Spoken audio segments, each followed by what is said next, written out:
ભરૂચ જિલ્લા drugs disposal committee દ્વારા દહેજ બિલ કંપની ખાતે 1,25,00,000ના નાર્કોટિક્સ ડ્રગ્સનો નાશ કરાયો. ગુજરાત રાજ્યમાં નશીલા પદાર્થોની બધી સદંતર નાબૂદ થાય તેની હેરાફેરી અટકાવવા તથા યુવાધનમાં નશીલા પદાર્થોનો વ્યાપ ખૂબ જ વધતા જતા ઉપયોગને રોકવા સારું નાર્કોટિક્સના ગુનામાં જપ્ત કરેલું મુદ્દામાલના નાશની કાર્યવાહી આરંભાઈ હતી.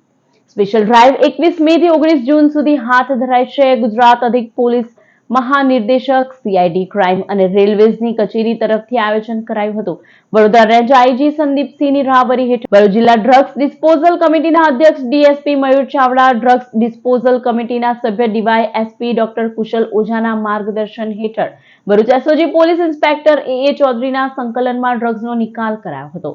ભરૂચ જિલ્લાના 7 પોલીસ સ્ટેશનમાં એનડીપીએસ એક્ટ મુજબ દાખલ થયેલા 17 ગુનાઓમાં કબજે કરાયેલા માદક પદાર્થ નાર્કોટિક્સના મુદ્દામાલ નાશ નિકાલની કાર્યવાહી શુક્રવારે હાથ ધરવામાં આવી હતી.